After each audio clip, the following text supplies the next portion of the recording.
கிறிஸ்துவுக்குள் மிகவும் பிரியமான சகோதர சகோதரிகளே, இயேசு கிறிஸ்துவின் நாமத்தினாலே உங்கள் யாவருக்கும் எனது அன்பின் நல்வாழ்த்துதலையும் வணக்கத்தையும் தெரிவித்துக் கொள்கிறேன்.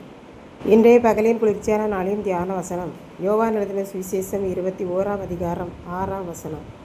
அப்பொழுது அவர், நீங்கள் படவுக்கு வலதுபுறமாக வலையை போடுங்கள், அப்பொழுது உங்களுக்கு அகப்படும் என்றார். சீசர்கள் முழுவதும் கடலில் மீன் பிடித்து கொண்டிருந்தார்கள். இயேசு கரையிலே நின்று கொண்டிருந்தார். அவரை இயேசு என்று அவர்கள் அறியவில்லை. அவர் சீசர்களை பார்த்து, பிள்ளைகளே, சாப்பிடுவதற்கு ஏதாகிலும் உங்களிடத்தில் இருக்கிறதா என்று கேட்டார். அதற்கு அவர்கள் ஒன்றும் இல்லை என்றார்கள். அதற்கு இயேசு, உங்கள் படவுக்கு வலதுபுறமாக உங்கள் வலையை போடுங்கள், அப்பொழுது உங்களுக்கு நிறைய மீன்கள் அகப்படும் என்று கூறினார். அப்படியே சீசர்கள் உடனே கீழ்ப்படிந்து வலையை போட்டார்கள். வலையை இழுக்க முடியாத அளவுக்கு திரளான மீன்கள் கிடைத்தது. இதை பார்த்து கொண்டிருந்த செபதேயுவின் குமாரனாகிய யோவான் இயேசுவுக்கு அன்பாயிருந்த சீசன் என்பதால் இயேசுவை இன்னார் என்று கண்டுபிடித்து விட்டான். அதனால் அவன் சீமோன் பேதுருவிடம், அவர் கர்த்தர் என்றான்.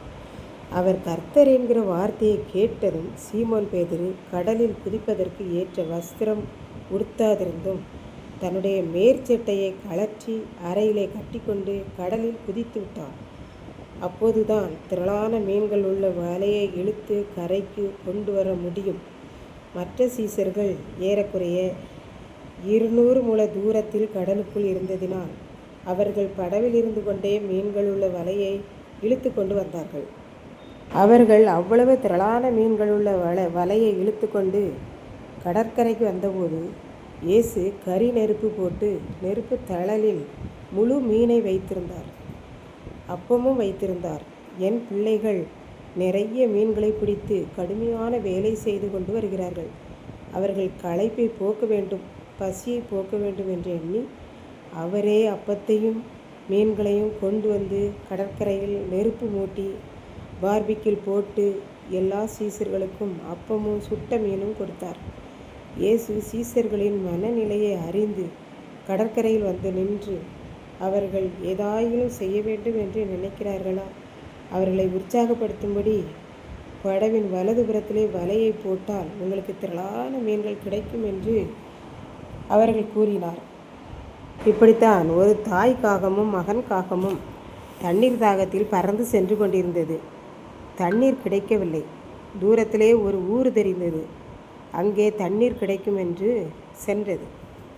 அந்த ஊரில் ஒரு வீட்டின் பின்புறத்தில் ஒரு சிறிய குடத்தில் கொஞ்சம் தண்ணீர் இருப்பதை கண்டது.